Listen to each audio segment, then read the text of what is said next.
Okay, I think we'll make a start. Good afternoon, everyone, and welcome. Welcome to the second session of our series of 6 handbook launch sessions.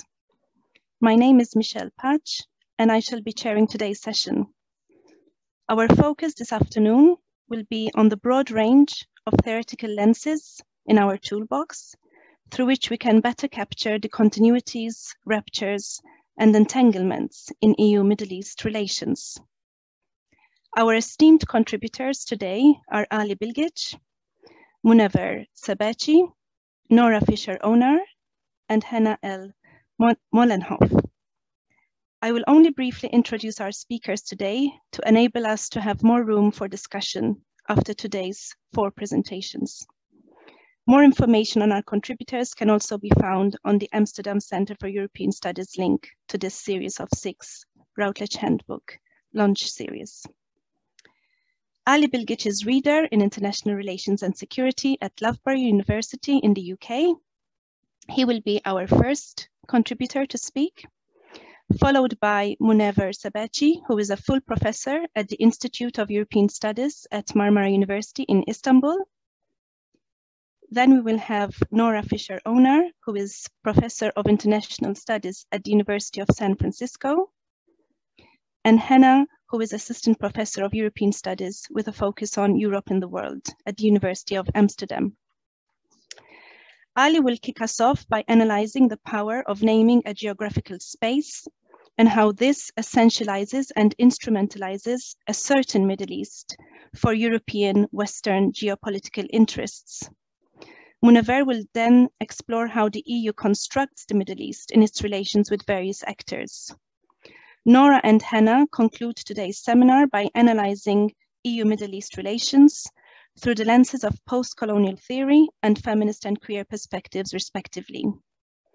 Each speaker has 15 minutes, and after that, we will open the floor for Q&A.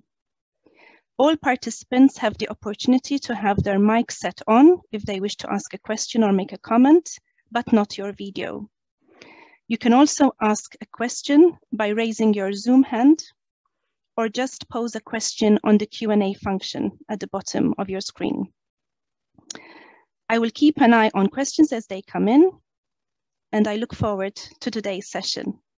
Ali, the floor is yours. Thank you. Thank you, Michelle. And I'd like to start my talk by thanking all 3 editors for bringing this fantastic handbook together, bringing us together, and also for today's session, for these 6 sessions to promote this book, the handbook. The objective of my chapter is called Everyday Middle Easts in plural, and the objective of my chapter is to show both how power is embedded in naming a space, geographical space, and how such power can be challenged in the case of Middle East. In my chapter, I took my cue from critical geopolitics. Naming a space is about constructing a regime of truth about that space, including the people inhabiting that place, its history, its culture, plural. And this naming, this power regime is basically and mainly built through representations.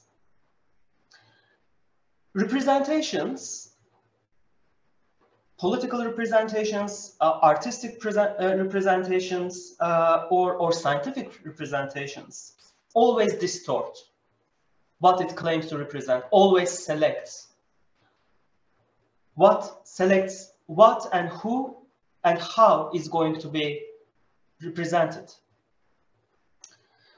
Since its invention by the British Empire geopolitical strategists, the region called the Middle East has always been produced in Eurocentric discourse and context, when the former is essentialized and instrumentalized by the latter at the beginning of the 20th century as a source of oil when it was discovered, during the Cold War the forefront of the containment policy, and in the post-Cold War era as a region of instability which needed to be contained. Of course, all of these representations through naming a region this way had political consequences. During the Cold War, supporting some Islamist groups against the left-wing nationalist regimes throughout the region. I won't even get into details of the Israel-Palestine conflict. We don't have time for that. And of course, in the post-Cold War era, ongoing cooperation between Eurocentric regimes and in Europe and Eurocentric governments in Europe and authoritarian regimes in the Middle East. Probably one of the most striking examples of this representation in the post-Cold War era can be observed in the area of migration management. Naming this region as a transit in the post-Cold War era has led to more cooperation with authoritarian, violent regimes. And a very good example of it I explored in my chapter is the cooperation between Southern European states such as Italy and France with Libya, and EU cooperation, Commission cooperation with Gaddafi's Libya, opening of detention centers, supporting them, financing them, supporting their security forces, just to make sure that they stop these boats from leaving from Middle Eastern shores. But of course, there is an alternative to this, and in my chapter, I found this alternative in critical migration scholars, and it is called countermapping. Countermapping is about challenging truth claims of these Eurocentric regimes, naming regimes, and explores how borders are made or unmade in cafes, in prisons, in deserts, in homes, in private spaces. And in this way, these geopolitical borders imposed on this region are being looked at from a different perspective as lived realities of people, and explore how these people in their everyday lives appropriate, challenge, reframe, or resist these geopolitical borders that is imposed on the region. And this led me to the second part of my chapter, Everyday Middle East. Here I've taken my cue from Everyday IR studies. Everyday IR is about exploration of different sides of political and international relations. People in everyday lives, in mundane spaces, reproduce, appropriate, reformulate, or challenge so-called elite-driven, so-called macro IR in their everyday spaces. This is not about separation of two levels, macro versus micro. This is about horizontal interactions between so-called elite and so-called apolitical spaces of everyday lives. To illustrate my point in my chapter, I focus on the 2011 uprisings. One of the main reasons of why so many so-called Middle East experts, media pundits in the West, and policymakers in the capitals in the global North was so surprised about uprisings was this built-in teleology, which is very much produced in this regime of truth called Middle East, such as authoritarian regimes would never go, they would never be challenged, Middle East public opinion is generally quiet, can easily be suppressed, etc. However, if we go to the everyday of people, everyday lives, and their mundane practices, spaces such as dinner tables in the Middle East, you could actually see for how long people challenge, appropriate, rephrase, or reframe this built-in teleology about Middle East. If we focused on people's everyday practices in cafes, in streets, or in private spaces, whatever you look at. You could have easily actually seen for a long time what Asaf Bayat called quiet encroachment of people and their resistance to these authoritarian regimes in the Middle East. So 2011 uprisings were hardly a surprise if you adopt this perspective. How much time left, Michelle?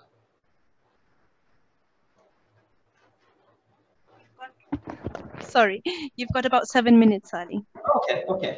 So I think for the rest of my talk, I can a bit talk about why I think this everyday Middle East is very important. First of all, I like to highlight the plural part of it, Middle East's part, because Middle East, or any region actually, can be made and unmade everywhere in the world. Middle East can be in London as well as in Greenland. London can be in Beirut as much as in Jakarta or in Mogadishu. Every day, when people move, when people interact, when people perform politics in their everyday lives,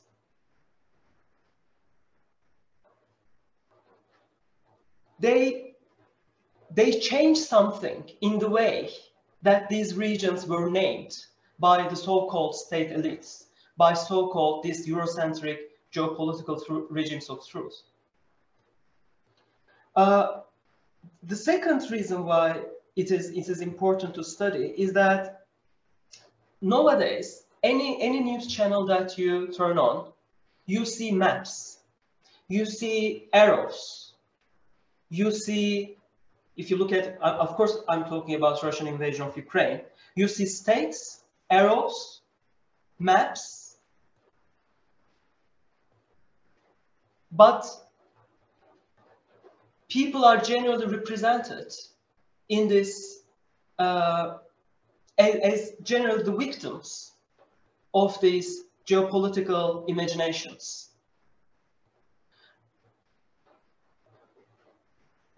What if we adopt everyday perspectives in naming any region or any country? If we start looking at how people interact and perform regimes of vis-a-vis the regimes of truth, we get into see the sides of politics that have been often overlooked in IR narratives, and that is my last point about IR, because I have a long problem with the discipline called IR.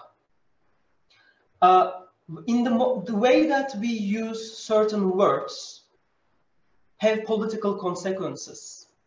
Transit, for example, there are migration studies here, I'm sure in the audience. The word transit, and I don't want to differentiate myself from the rest of my colleagues. I use the word transit before in my work. We contribute to these regimes of truth. We contribute to instrumentalization of these regions. So we need to be extremely careful what kind of representations we are going to use in our so-called objective, so-called scientific narratives.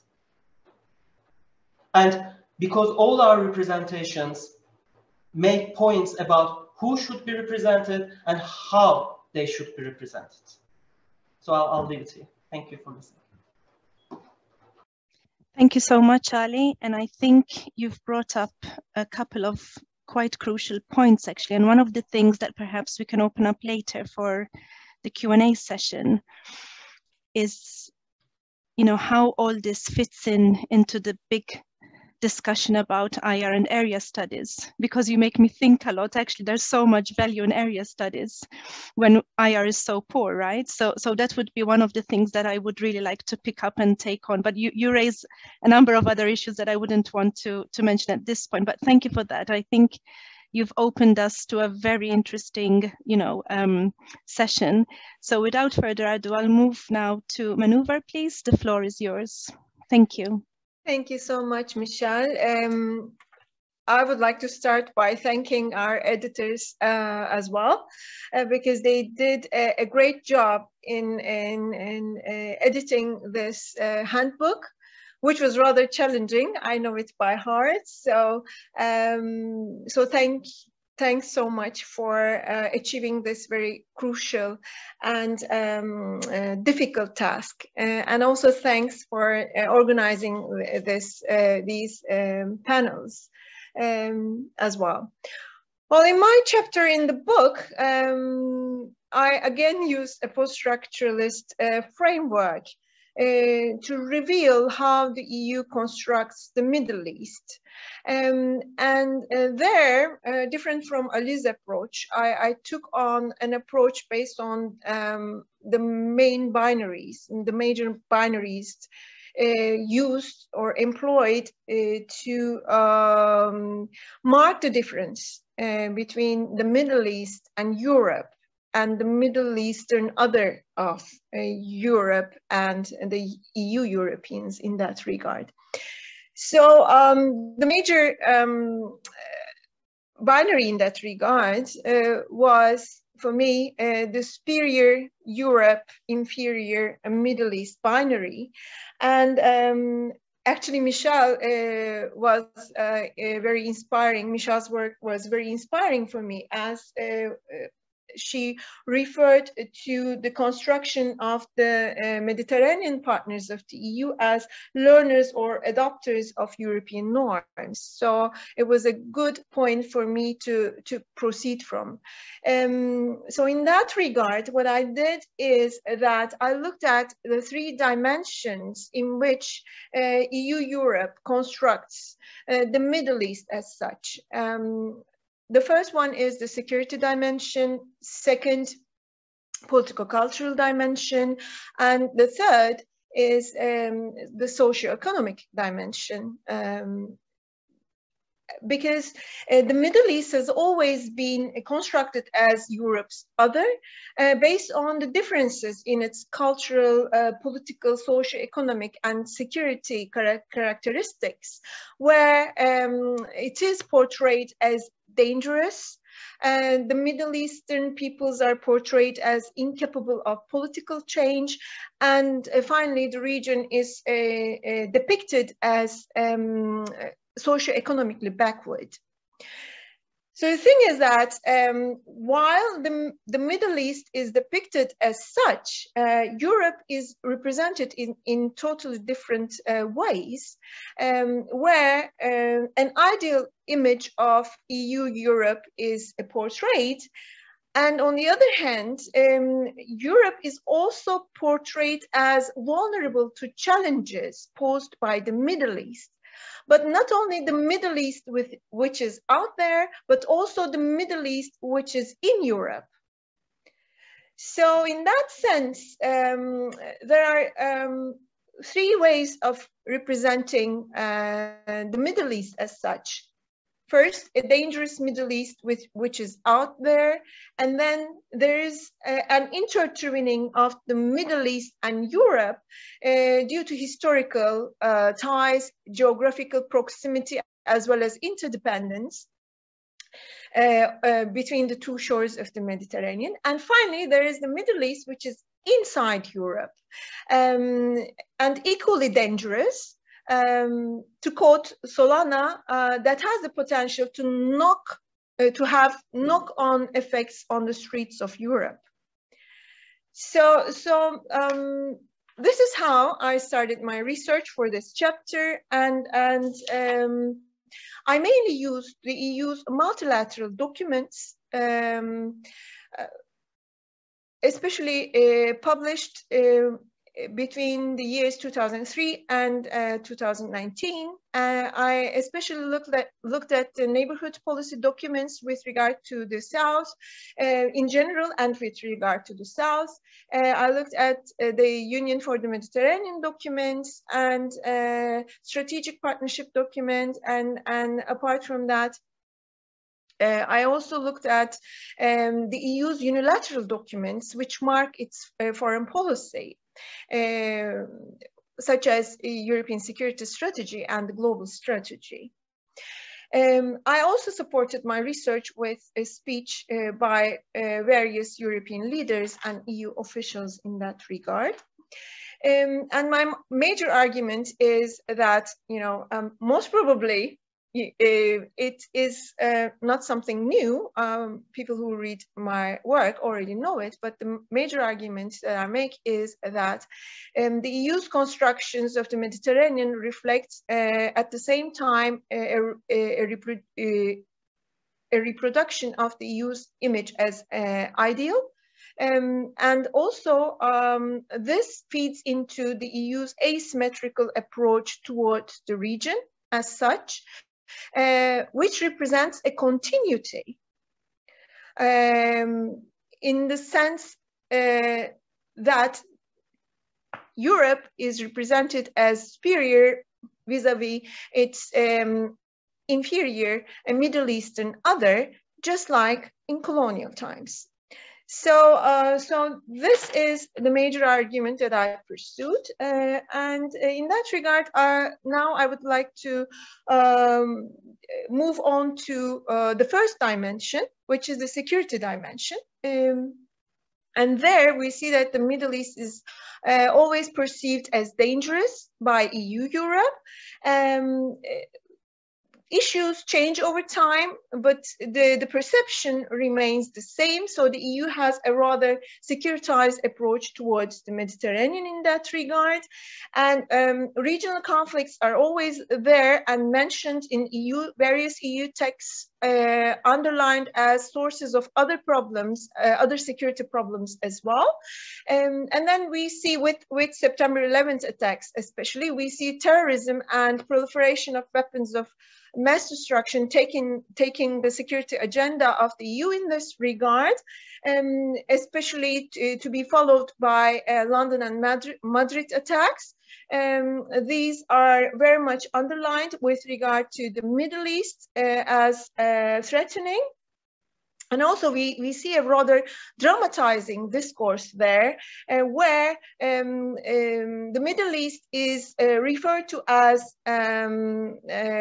problematic to a worrying degree, as well as the Mediterranean as being plagued by various security problems as such. So there we see the use of dramatizing words, even which reflect sickness, like plagued, being plagued.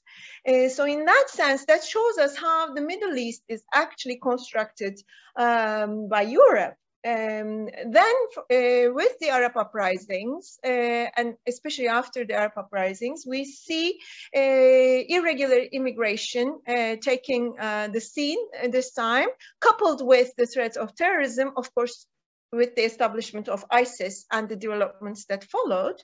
But then what we see is that what is underlined is especially the risks of spillover to Europe from the Middle East in that regard,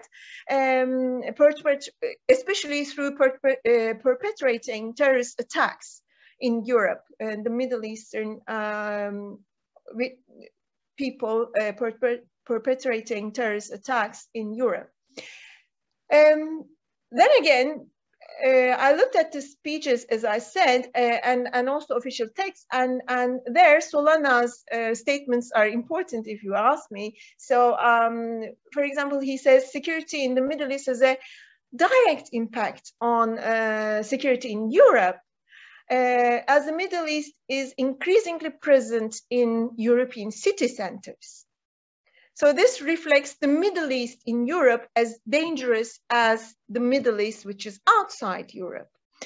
And of course, this automatically legitimizes continuous engagements with the Middle East, as openly written in the European security strategy and also in the EU's global strategy as well. So if this is very much related with, this securitization can actually be seen in other fields, which are not necessarily fields of security. You know, it's like, for example, socio-economic aspects of this identity construction does not necessarily have to be securitized, but they are. They're not security topics in real life, right? But the point is that, you know, it's like they are securitized to the extent that this leads to depoliticization, even with regard to decisions which are not directly related to security. So, for example, with regard to dealing with unemployment in the Middle East. So that is why I move on to first the political cultural aspect, and then to be followed by the socio-economic aspect of this relationship. So when we look at the political cultural aspect, we see this essentialist culturalist argument that Islam is not compatible with democracy.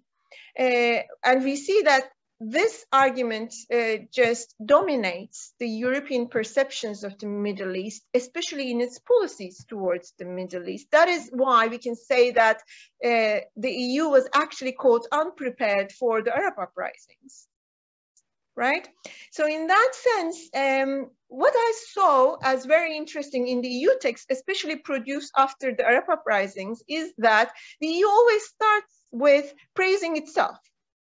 You know, first comes an appraisal saying that Europeans cherish universal values. They inherently possess those values.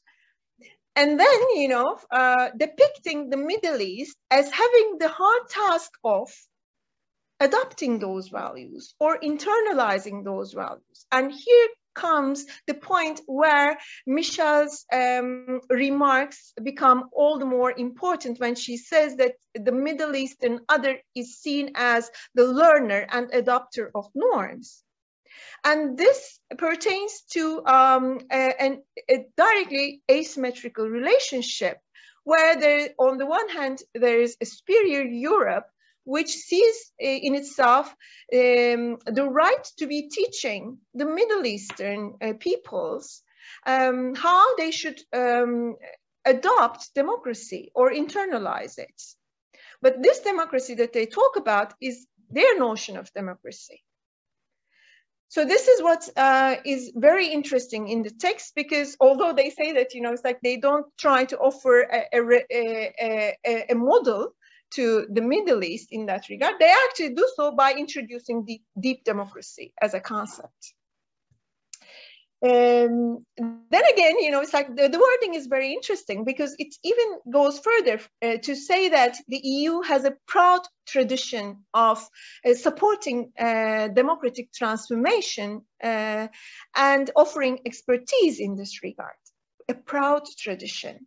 You can also find the words in the speeches of EU officials just saying that, for example, the EU champions these values. So in that regard, we can see this binary of superior Europe versus the inferior Middle East. On the other hand, there is a socio-economic aspect which is very much securitized by the EU, especially in terms of economic development, unemployment, and youth employment. Especially the youth is very much, the Middle Eastern youth is very much securitized by the EU. For example, when you look at the strategic partnership document, you see that the engagement with the youth is underlined, and this is referred to as a single overarching concern and a burgeoning challenge for Europe. And Carl Bildt also, back then Foreign Minister of Sweden, refers to the increase in the population in the Middle East as carrying opportunities as well as problems. And he underlines that this might bring despair and destruction to Europe if not controlled. And thus, Europeans have a tremendous stake to engage the youth in the Middle East. So there we see again the use of a securitizing language for an area which is not a security area when we look at it. But this brings about depoliticization, ripping the local agency off from the locals' hands. So in that sense, we see that this, to conclude, I should say, this brings about the point that I make in the beginning. The representation of the Middle East is imperfect and dangerous vis-a-vis a peaceful and ideal Europe, just gives the EU the legitimacy to intervene, to establish an asymmetrical relationship and to intervene in the Middle Eastern affairs as such. And this is actually the continuity that we talk about in the handbook in general, which is not very different from colonial times. So thank you for listening. Thank you so much, Münevver. And one of the things you reminded me of when you were talking is the recent reproduction, the current war in Ukraine, how Europeans are reproducing this image of European solidarity. And how this was not so the case, you know, when it came to refugees in particular from other parts of the world, right? So it's very interesting what you say about, you know, how we have this kind of binary again. But this time, you know, it's not just the Middle East, which is dangerous. Now the new enemy is Russia, right? And I'm just asking myself perhaps something to think about for the Q&A. It seems to be a case to me of not doing enough in the past. So now we're trying to overcompensate. And we have forgotten how we have allowed Russians, for example, to corrupt our democracies when we have allowed them to, you know, clean dirty money in our banks and through, you know, buying our properties and buying football clubs. And then, you know, so it's very interesting when you talk about, you know, this ideal, this model of Europe as the democratic kind of, you know, pedestal. I think we have a lot to reconsider and rethink in the current climate. So thank you very much for that. It was very, very interesting to hear you and also your development since you wrote the chapter. So now we move on to Nora, and Nora has some slides to share with us. So the floor is yours, Nora. Thank you.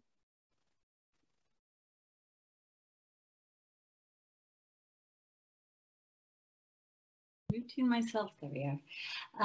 Thank you so much. Can you see my slides now?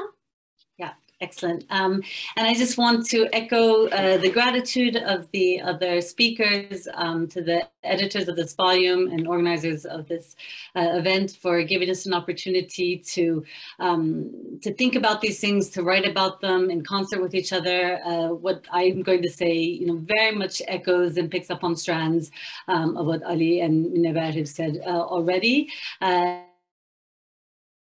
Speaks to, you know, a sort of a growing body of critical thinking and argumentation that is actually very pertinent to your last point, Michelle, for how we conceptualize the, you know, not just sort of EU Middle Eastern relations in broad sweep, but sort of the outstanding, you know, debates of our times regarding the EU's role in the world, the threats that exist to it, and that the threats that are constructed vis-a-vis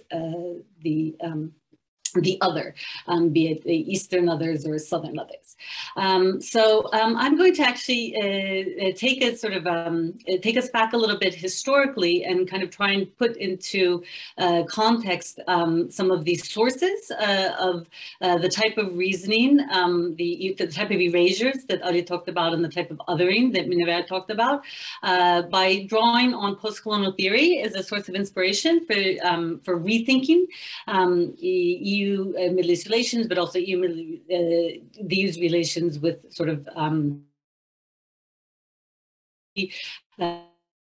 with the sort of rising authoritarian regimes more broadly. And my argument basically is that post-colonial theory, if I can switch the slides here, yes, the post-colonial theory, you know, really allows us to question this vaunting of the EU as a benign liberal international actor seeking democracy and human rights, and uncover not only the sort of the realist thrust of a lot of the engagement, but but also provides a toolkit for questioning the not the power of realism in shaping relations in practice, but for questioning how we could rethink relations in a more inclusive, pluralistic, and accurate as well as effective fashion. So that's what I'm going to try and do. It's what I try and do in my chapter, which begins with a description, again, rooting us in sort of a deep history, rooting this conversation in the longer durée.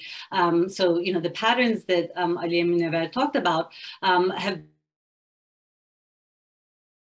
Napoleonic invasion of Egypt, when in 1798 he described to the invading troops and the 151 scholars who he brought on the ships with him to Egypt, the vast empty lands with their, you know, with their lost archaeological wonders that would soon be depopulated of their unruly warlords as France brought civilization and commerce to the region. And, you know, while the Napoleonic invasion was short-lived, it ended with the, which you see right here, with the Battle of Jaffa, in which 4,500 surrendered Janissaries of the Ottoman forces were massacred. And whenever I see this picture, it reminds me very much of Abu Ghraib prison images, but that's something we can, a connection, and a Q&A. But this story was, you know, erased from the French narrative with decolonization and France's rebirth, as Calypso Nicolaides and I have argued in several places. France's rebirth as a, you know, founding member of a European Union that was based on an ethical narrative of normative power, but one of atonement for intra-European rivalries, in which the also the annihilation of European Jewry had to be acknowledged, but there has never been a reckoning with colonialism, the colonial legacies, in any sort of meaningful sense. There's no sort of EU peace project that has sought to confront the persistently constitutive role that colonial legacies of military domination, economic domination, and ideational domination, as embodied by the Napoleonic invasions, the ways that these are structured, you would list in relations to the present day.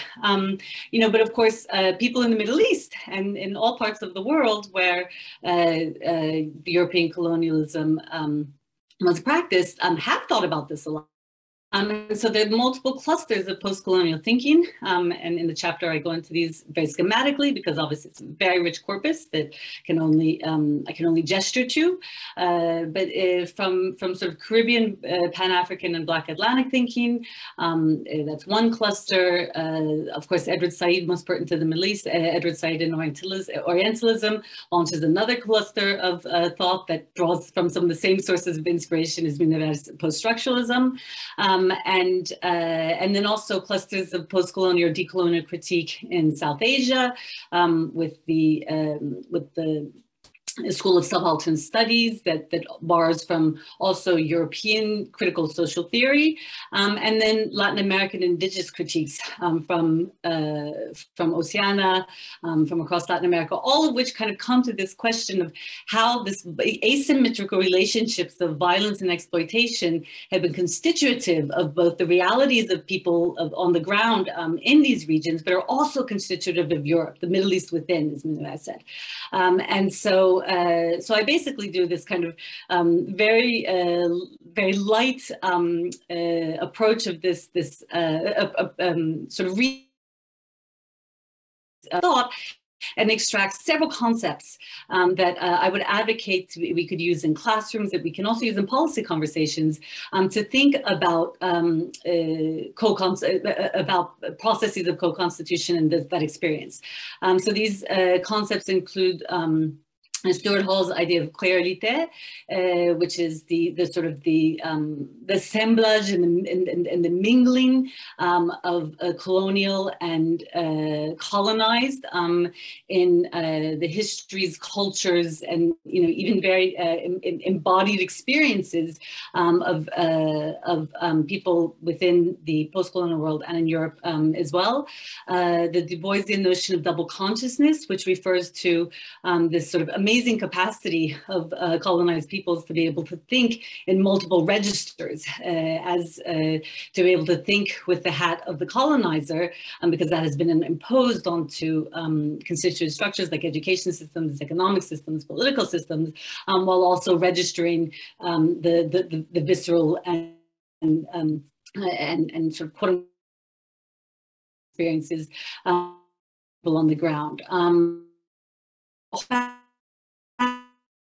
It draws our eye to the complexity and hybridity, to the fluidity, and here I'm looking forward to what Hanna will tell us about queer theory's ability to also shed light on this fluidity shortly. So you have hybridity and mimicry. These are all concepts from post-colonial theory emanating from these different schools.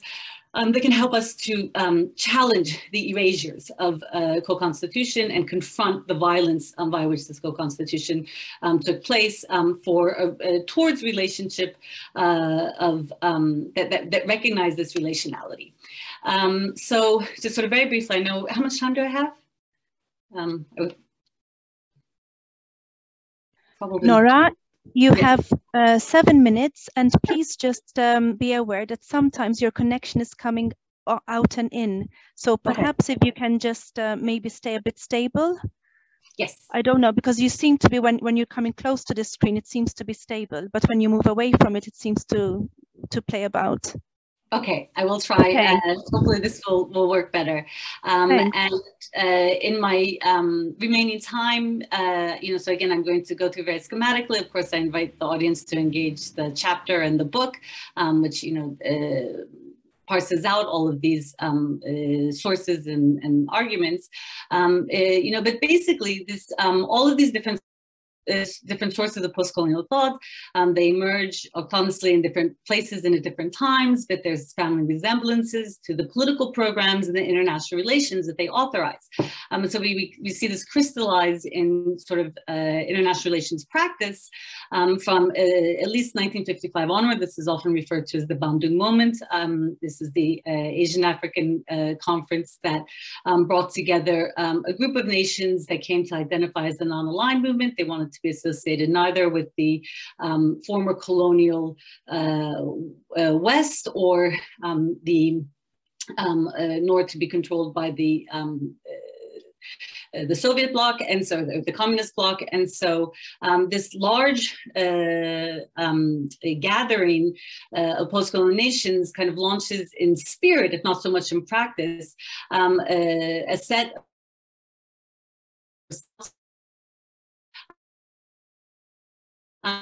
the unfold across the course of the Cold War and in the post-Cold War era. It culminates in the formation of UNCTAD in the 1960s. These sort of South-South solidarities wane with the Washington Consensus and the rise of neoliberalism after the 1980s. But as re-emerging, not emerging, but re-emerging powers in the global South gain ever more economic attraction and start to control an ever larger share of the global GDP, we see the sort of revitalization of South-South institutions or attempts to build institutions that kind of that in some ways give concrete form, geopolitical form, so concrete from an IR perspective, to global South perspective. But as part and parcel of this process, we also see incorporated into international relations dynamics a set of grievances and certain types of anti-Westernism that are also increasingly articulated by some of the re-emerging states in the global South and East. So, Michelle, you invited us to think about some ideas from our chapters that might be relevant to conversations today. This, to my mind, is really one of them, and that's why I have this image here of Recep Tayyip Erdogan attempting to crash Muhammad Ali's funeral recently is part and parcel of a bid to harness post-colonial sort of sentiments and solidarities towards a revisionist international relations agenda. How do we bring all of this into EU studies, the relationship, and again, mindful of the relationship with the EU and the Middle East? Here, I draw on my own previous work with Calypso Nicolaidis on decentering as a analytical process. This is an epistemological, not necessarily geographically driven project. We can talk about that more in the Q&A as well.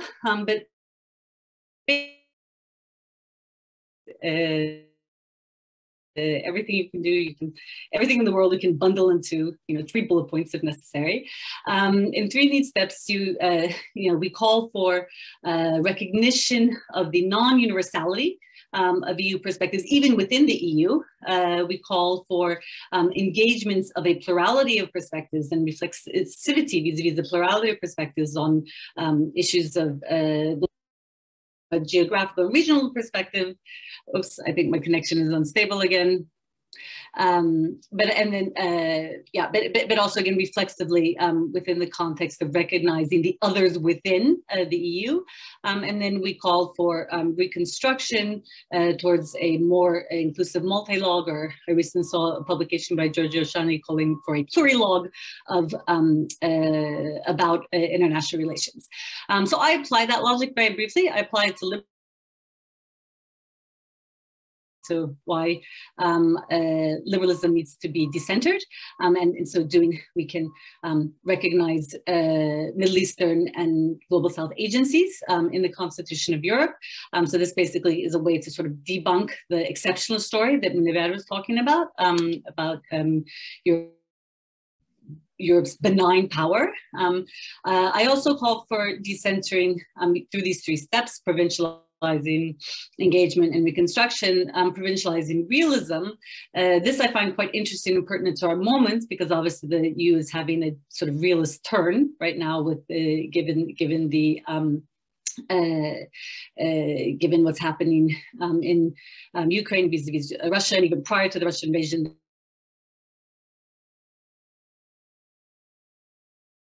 The mere prospect of it has really drawn together a consensus around the idea that Europe needs to be a geopolitical actor again.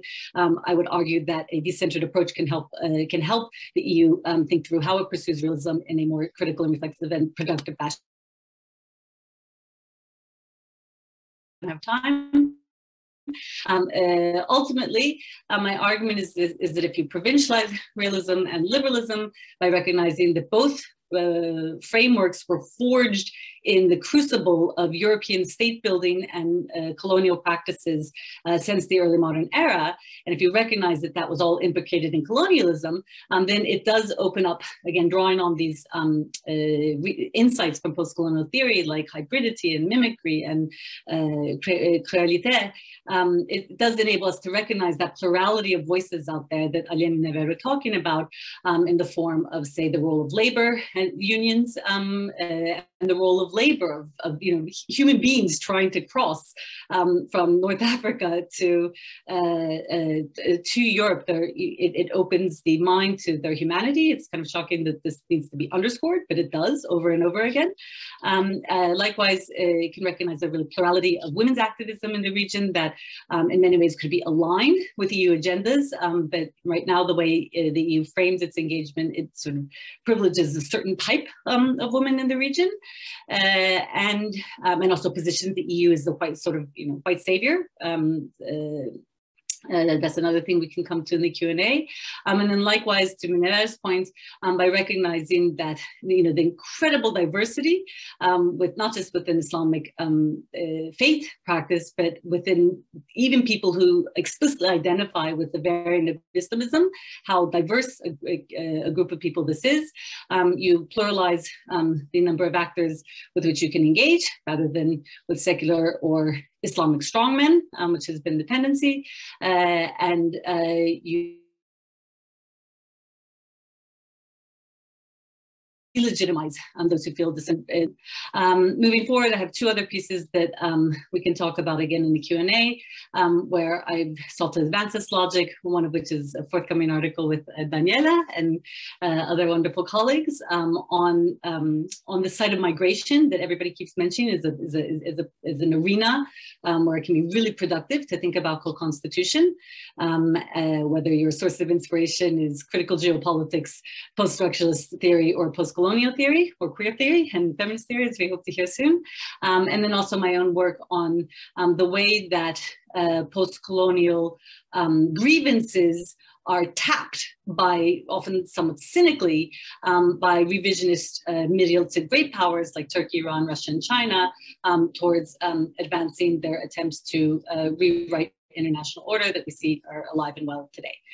So I realize I rushed through that because there's a lot of material, but just wanted to share to the extent possible, given my connection here in the other side of the world.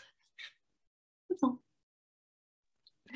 Thank you very much, Nora, and thank you especially for fleshing out the post-colonial trajectory of, you know, the kind of issues that were actually raised by Ali and Münevver before you. So, you know, the erasures, the othering, how patterns have been structured. I found that a very nice link actually to our previous two contributors. I think in particular, you shed light on the importance of post-colonial studies vis-a-vis indigenous studies, specifically on how we can understand the forms of violence and exploitation, and then how we can kind of shift the understanding to embodied practices and experiences of the colonized and how they fight back in a way. Yeah? So one of the things that you made me think about is also when you spoke about activism and women's activism is also maybe, I'll throw this into the Q&A sort of room, but there's also a case of selective activism, which we see now when you talk about the wife savior concept. I think it's very much also kind of what we see in society and not just a state kind of, you know, kind of posturing. So we need to think as well what is happening, not just at the, as you know, the political state level, but also very much what's happening in our societies. I mean, just up the road from where we live, you know, a grandma, a daughter and her granddaughter just knocked on the door of one of my neighbors just a few days ago. And they were very, you know, welcomed. And I was, you know, left thinking, this is lovely, but I wonder how it would have been if it was an Ethiopian family or an Afghan family or a Syrian family. So solidarity is nice, but when it's selective, I think we have a big issue. So we'll move now to our lovely final, but not the least guest and contributor, Hanna. The floor is yours, please. Thank you.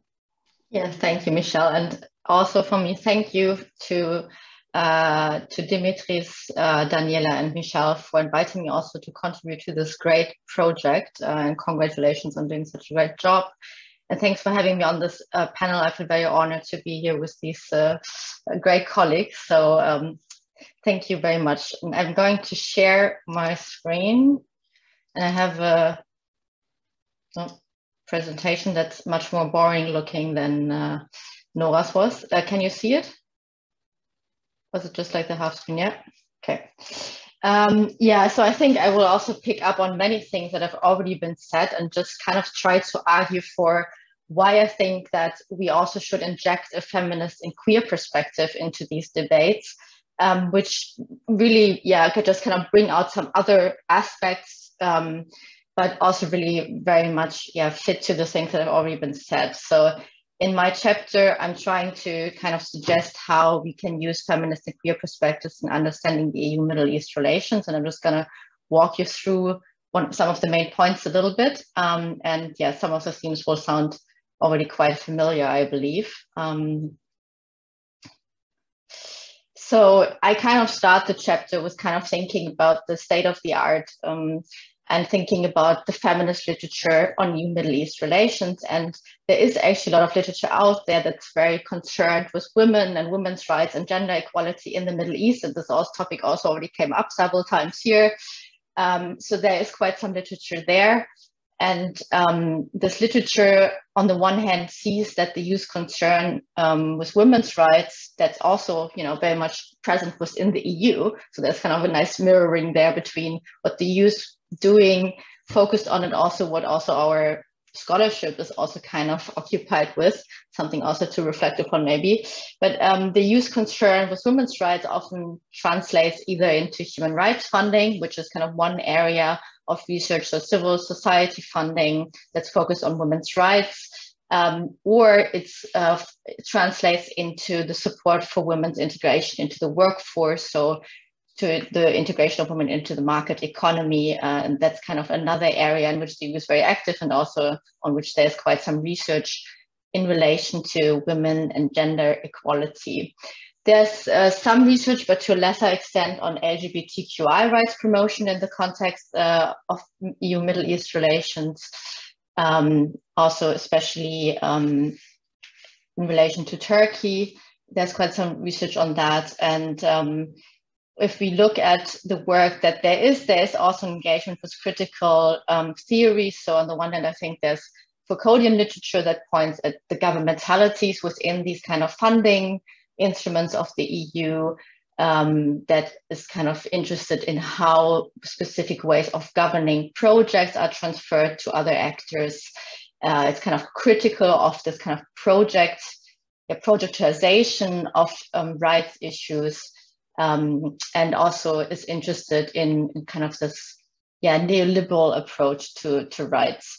Then, of course, there's also post-colonial perspectives, and also many of these authors are here on the panel, that have also emphasized how the EU also uses women's rights and women's rights promotion as a way of othering the Middle East and orientalizing the Middle East, but also women in the Middle East.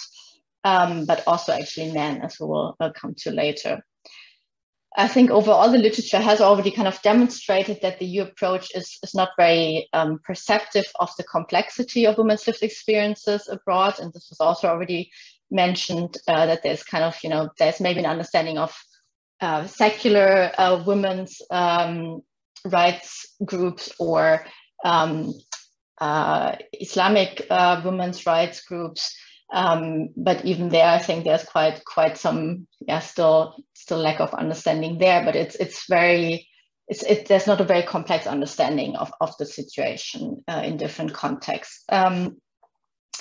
And based on this kind of existing literature, I then suggest that we really need to move beyond women's rights and gender equality promotion in our kind of feminist work on the EU Middle East relations. So I'm kind of lacking, or I'm missing a stronger engagement with EU Middle East relations from a feminist and also from a queer perspective that doesn't focus just on, but doesn't focus on women's rights issues or gender equality, but really looks at generally the policies, the discourse of the EU towards the Middle East from a feminist and queer perspective, and looks at how they reproduce gendered representations that are also often racialized, to legitimize its policies, but also to create its own identity, also an aspect we've already heard several times now.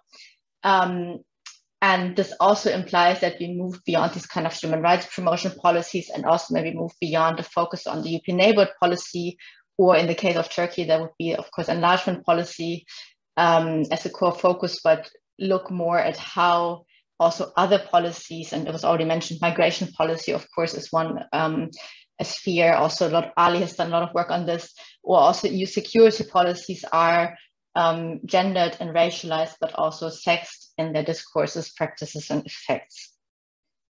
So I want to kind of tell you what I mean by this, or what kind of the central ideas are of these feminist and queer approaches, and what they can tell us about EU Middle East relations.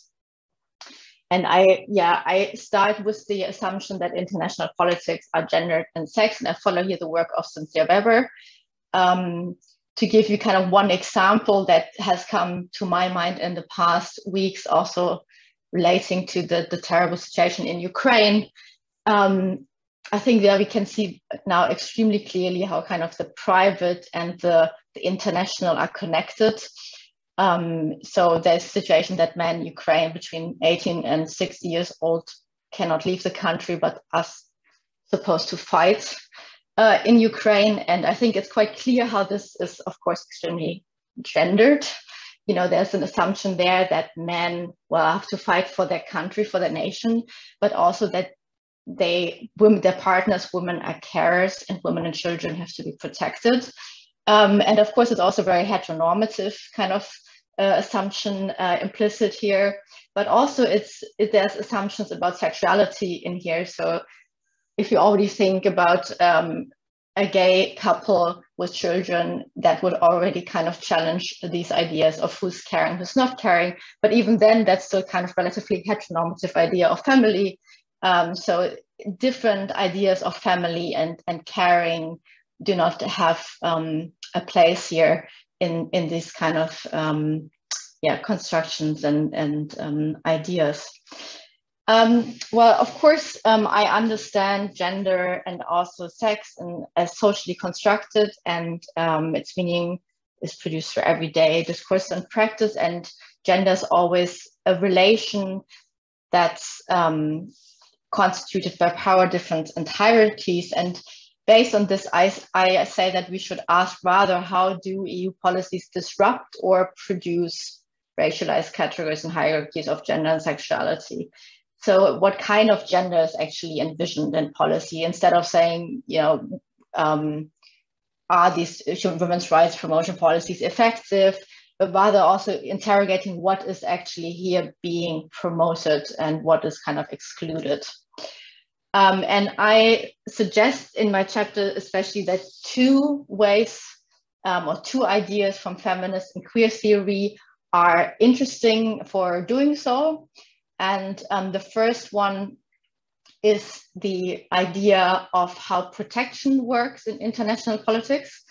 And feminist scholars have already thought about this quite early. So there's kind of already famous work by Spike Peterson, how protection is kind of part and parcel of the patriarchal state. So in a sense, the patriarchal state is trying to provide protection for women from kind of the violence that the patriarchal state is actually exercising itself. And if we kind of apply this to EU Middle Eastern relations, we see also how protection works here and how different ideas of masculinity and femininity are at play. So for instance, often, and this was also already mentioned, I think early on by Ali, we see that men from the Middle East or in the Middle East, we also already had this was kind of within Europe and outside Europe, are kind of assigned kind of a hyper masculinity, so especially aggressive, violent, etc. Whereas women are actually assigned a kind of a hyper femininity that means that they're especially weak and especially marked by victimhood and motherhood. And this then in turn actually positions the EU in a situation in which the EU can act as a protector of these women abroad, and can kind of play the role of, portraying the good masculinity, the civilized masculinity that enables it to protect women in the Middle East, but also enables it to protect its own citizens. And actually, when you look at this, it becomes clear that this only works actually through the intersection with race, because race is here doing the work of defining which kind of masculinities and femininities are assigned to specific bodies in specific places. So there's kind of a hierarchization that only works through the intersection of gender and race here. And the second aspect I wanted to highlight is the idea of visibility in international politics from a feminist and queer perspective. And I think it's so important to really think also about sexuality, because I think if we only think about gender and also then even worse, focus only on gender policies, we cannot really challenge the patriarchy in international relations. And here a quote from Laura Schoberg, who kind of once wrote that the normalization of exclusively heterosexual desire serves to maintain the biological and social reproduction of nations, differentiate group identity, and shape political ideologies. Well, feminists have kind of also long argued that this kind of ideas of gender and the family, they uphold the idea of the nation, and they are kind of part and parcel of this imagination of the nation and its reproduction. And part of this is also heteronormativity, of course, and the idea of the heteronormative family. And we also see this at play when we also look at, for instance, how Putin has attacked gay rights and has kind of used this also as kind of a way for identity creation. And we also see this, of course, in other contexts, also in Turkey, for instance. Yeah, but what I want to get to is that a lot of the feminist literature has always argued that visibility is important, and that invisibility in international politics is a form of violence. And what I think is interesting here when we look at the queer literature is that it also gives us a bit of a different perspective of looking at visibility. This literature has also reflected upon how visibility can also be violent and can be also non-desirable, because visibility is linked to being out, and being out is of course also a privilege that's only possible in specific contexts. So this points us to the fact that, that, for instance, the EU is trying to kind of create this visibility for queer people, but not always might this visibility be welcomed and also desirable, and also it creates certain categories that might not actually be applicable in other contexts where people identify in different ways and have organized in different ways, and is hence also kind of ignorant of also histories of other places. And moreover, this is also used again kind of as a marker of progress and modernity and civilization. So we have this idea of the LGBTQI friendly Europe that is trying to promote its ideas elsewhere, and these people elsewhere are kind of less developed and are in need of development. And that also kind of creates this idea of the EU has to civilize others. In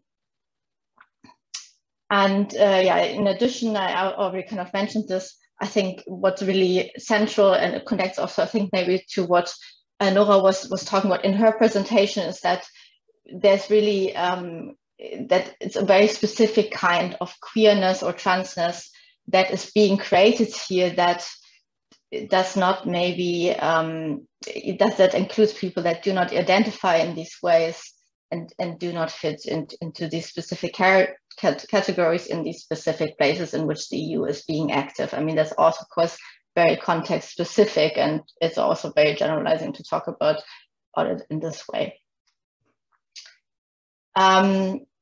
To conclude, or to give a bit of an outlook, my chapter tries to argue for looking at Middle East relations from a feminist and queer perspective that goes beyond the women's focus on women's rights or also LGBTQI rights promotion, and tries to challenge us to think through not only how gender and race, but also how sex and sexuality structures the Middle East relations.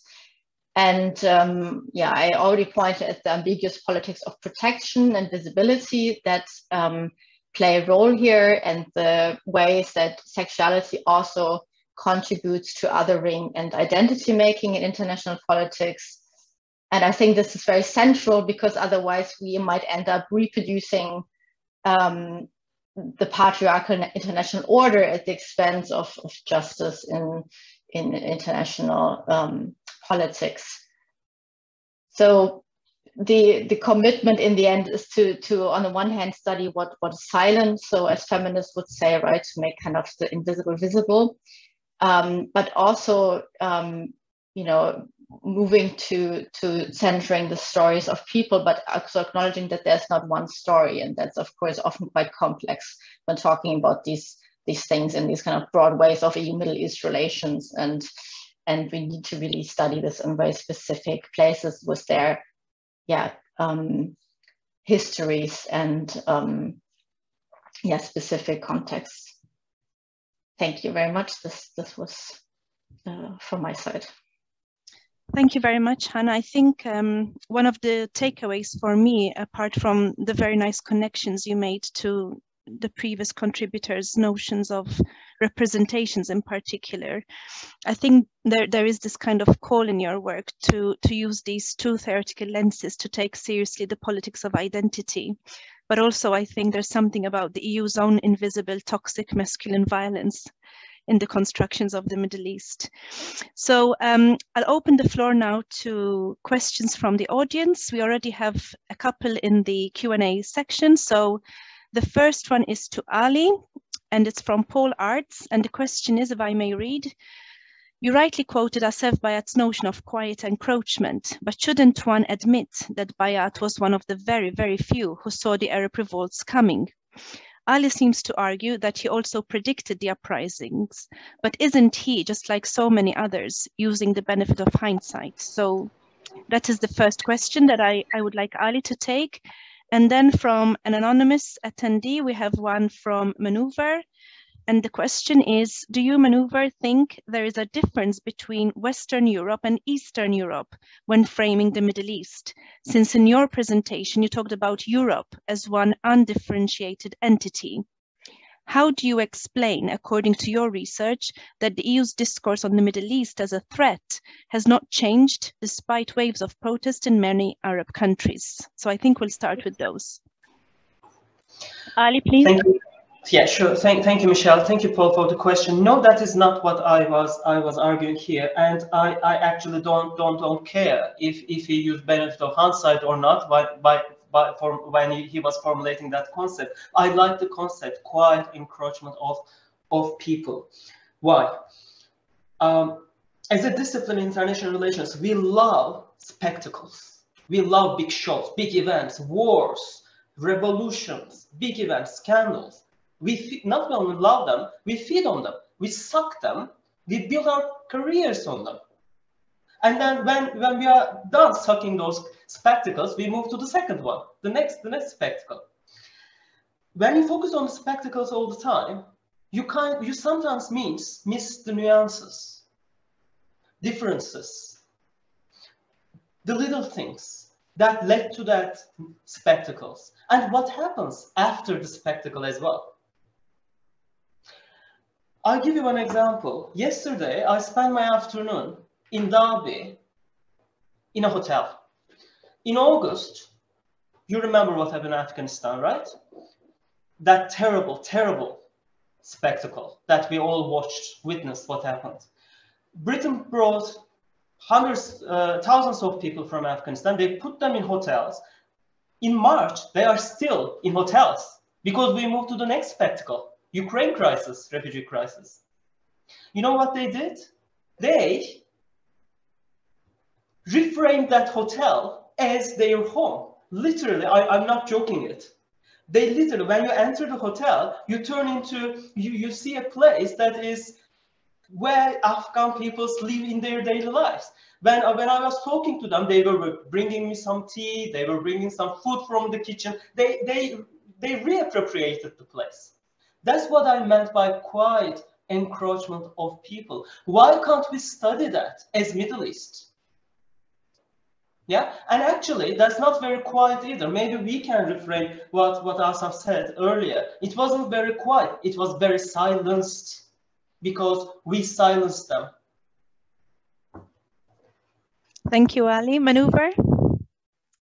Yes, thank you so much. Thank you for the question as well. It's actually a very good and appropriate question, but the answer is actually in the book, in the footnote, where I define what I mean by the term Europe. The thing is that, of course, there are differences in European constructions of Europe, but here I took the dominant one, and especially I looked at the EU's official documents and speeches by EU officials here. I did not particularly look at Eastern Europeans as such, you know, forming, for example, their public opinion. Because the thing is that, as I refer to it in the endnote as well, civil society's views, for example, differ a lot from EU officials' views. First of all, I should say that. And actually, with the leadership of Daniela, we made a Horizon 2020 project where we interviewed both EU officials and civil society organizations in Europe as well. And there I was doing interviews with the EU officials. For example, I interviewed Eastern European EU officials as well, but their point of view was exactly the EU's point of view that I reflected here, whereas Daniela's research showed that civil society organizations in Europe thought very critically of the European approach towards Southern Mediterranean partners, for example. So in that regard, of course, we're not talking about a homogeneous Europe here, but for research purposes, for being analytically relevant, I just took the EU official speeches and EU documents in this regard when I named EU-Europe as such. So this is the answer to the first question. And with regard to the second question, especially, the EU's perceptions of threat after the Arab uprisings, the thing is that the EU's view did not change. The nature of the threat that they were talking about changed because, it shifted towards irregular migration, tagging it as, the refugee crisis, and also, with ISIS, this coupled with the terrorist threat as well. But apart from that, I think what you're asking is that after seeing that quest for democracy in Arab countries, didn't the Europeans' view of those societies change? Well, not actually, because the thing is that the Arab uprisings and the Arab quest for democracy was rather seen as an anomaly to their culture. And that is problematic. So that is the major point. And this is also reflected even in European global strategy, when, for example, it talks about principled pragmatism, especially with reference to the southern neighborhood. Or when we look at the interpretations by European scholars, for example, Sven Biskop just says that you don't have to be friends with Sisi, but you have to get into transactions with him, because this is what is needed. And this is exactly what principled pragmatism is about. And this is what is meant by taking off the EU's rose-tinted glasses, I guess. So in that sense, nothing has really changed. So the perception of the threat is still there, because the Arab uprisings and the Arab quest for democracy was rather seen as an anomaly to their culture. And that is problematic. Thank you. Thank you very much, Münevver. And I have a question now from Daniela. Yes, thanks a lot, Michelle, and thanks to all the panelists for such excellent presentations. Really, just wonderful. Now, I wanted to come back to this question, which came across already in your reflections, Michelle, and in various presentations, which is connected to how the European Union has reacted to the war of Russia in Ukraine and to the refugee crisis in Ukraine. And so, because here in a way we have seen that the EU suddenly acted in cohesion with instruments, an actor we haven't seen in decades when we look at how the EU has acted vis-a-vis various conflicts in the Middle East, may that be Libya, Syria, Israel, Palestine. And also, of course, I mean, the difference in how it reacted to the two refugee crises coming from Syria and coming from Ukraine is so stark. I mean, I just learned now that there is a 2001 protection directive whereby, you know, the asylum process and Dublin is suspended. And I thought, well, why was this not, where was this directive in 2015? I asked migration experts, did you note this directive? And no one seems to know it. And so for me, this is like a ground shaking moment for my own research on EU-Middle East relations, because I feel like I have for years tried to explain why the EU is not an actor. And now I'm like, wait, it is an actor. And so I just thought, I don't know, some of you already reflected on this, but I have this question. On one hand, where do we go from here after we have seen this? And on the other side, what can we make of these two different observations in line of all the EU Middle East constructions that we discussed today? I'm sorry if this is a confused question. I don't know if someone has some thoughts to offer, sorry. I think it's not a confused question at all, Daniela. Thank you for that. I think I'll give Nora and Hanna the first go, and then we'll move to Ali and Münevver, if that's okay. Nora, you go first.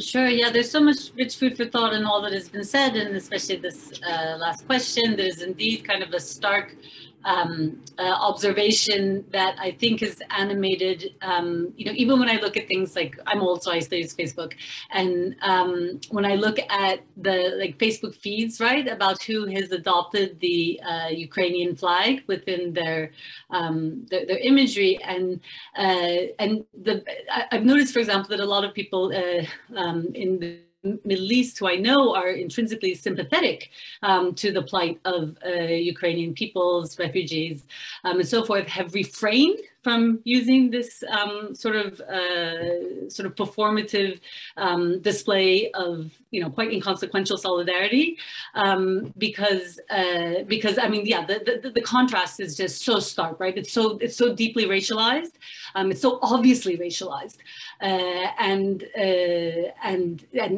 you know, quantifiable at this point. And now I'm fascinated to learn about this legal dimension as well of what emerges. So, you know, if we ever needed, you know, if ever our arguments, you know, to each other, because obviously there's not many people in the room because these conversations don't get heard that much, but if we ever needed affirmation that, you know, the insights of post-colonial feminists about racialized intersectionality informing who gets hurt and who doesn't, and who gets brutalized and who doesn't, or whose brutalization is tragic and whose isn't, clearly this crisis is drawn that into very stark relief, and yes, you know, I find that I have to kind of listen in almost two tones, two registers, to be able to make sense of the sort of the humanitarian conversation about Ukraine on one hand, and then I wear my post-colonial intersectional feminist hat on the other hand, and I have a very, very difficult time listening to the initial conversation. So how do you square the circle? I'm not sure, but I guess just by calling it out, and just by foregrounding this dissonance, and yeah, I mean, it's obviously, it feels Sisyphean in terms of its proportions as a task, but just very briefly, because it was something that Münevver said as well that I think also reinforces this. You know, we really have to break somehow you have to break. I'm not calling for Fanonian type of Fanonesque type of rupture, but somehow through just the amplifications and persistence of these sort of decentering, critical, and reflexive efforts, we have to break the assumption that somehow tragedy is endemic to the Middle Eastern condition, and that it's okay for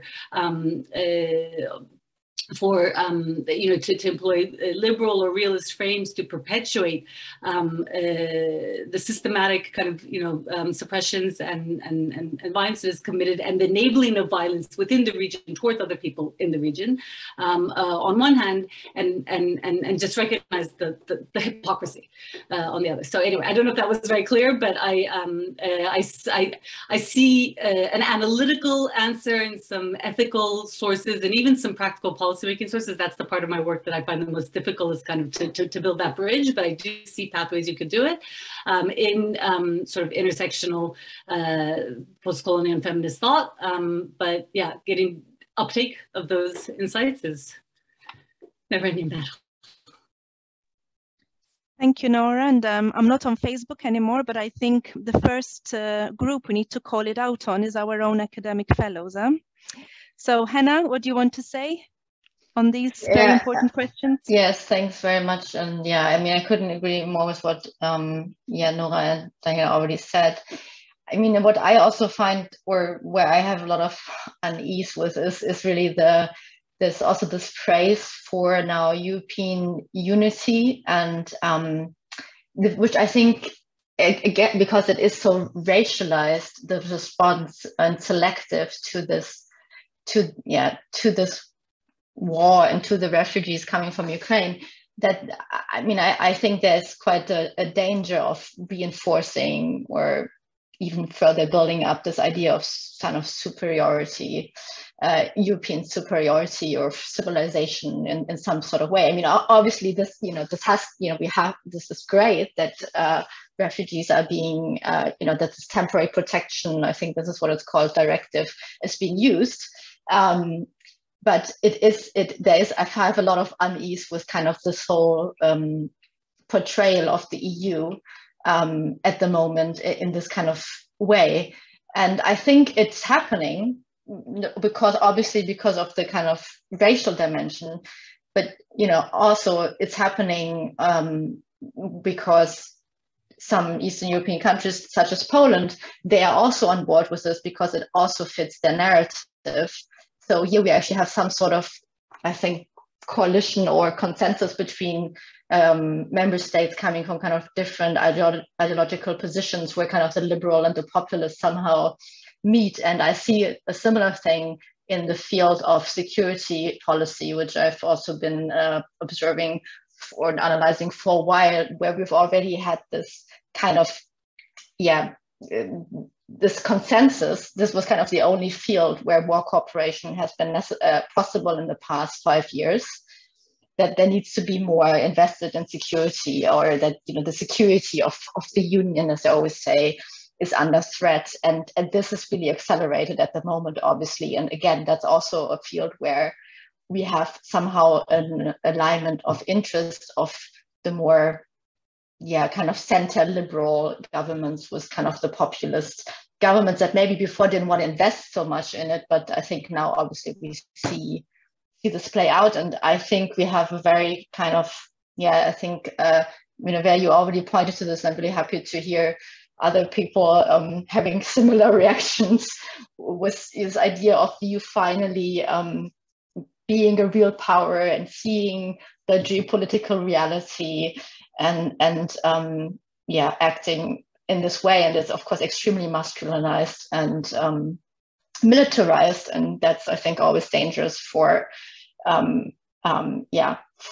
most people and citizens. And we should be I think we should be very critical of these developments. Thank you, Hanna. Ali, would you like to add a quick reflection?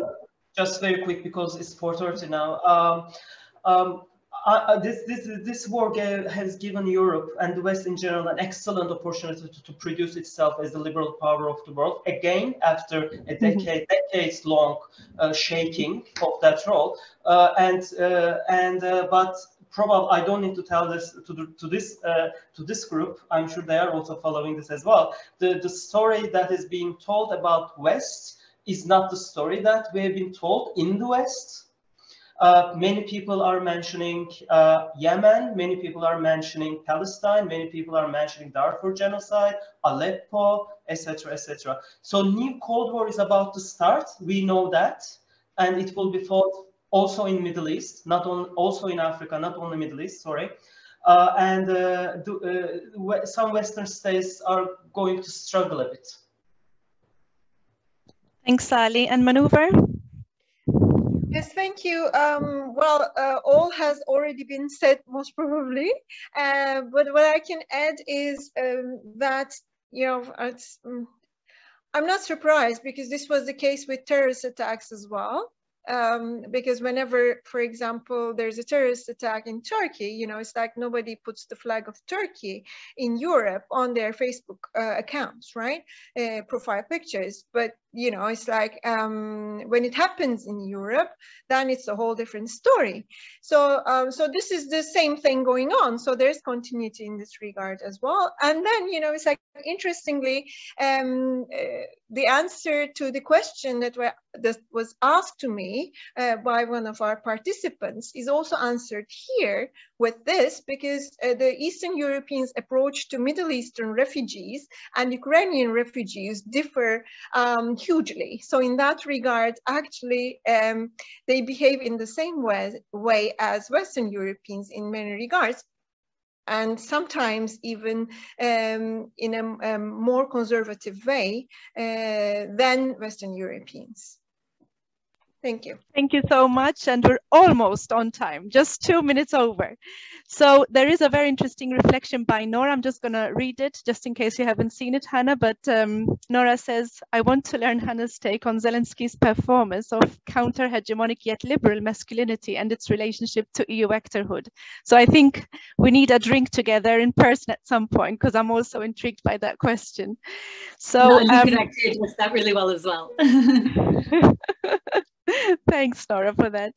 And with that, I think I want to conclude this session by first and foremost, of course, thanking our lovely 4 contributors for your engagement, not only throughout the Corona period with the back and forth with us in regards to the handbook, but also for really engaging today and presenting, you know, your real reflections also in the aftermath of contributing to the handbook. I also would like to take my co-guest editors, Daniel and Dimitri, because it hasn't been easy, but we've been through it. But also some people behind the scene, especially Marie and Maria, who are here, and also Deborah Del Piano, who have helped us a lot with the organization. There's a lot of work, of course, to be done that doesn't get to be seen. And I think hopefully we can continue these conversations, because I think we are living in quite challenging times, and as Ali mentioned, a kind of new Cold War is kind of around the corner. So we need to take these reflections seriously, but also to take them, you know, to the broader public. I think that's quite important. So with that, I wish you all a pleasant evening, and I hope you can relax and take care now. Take care.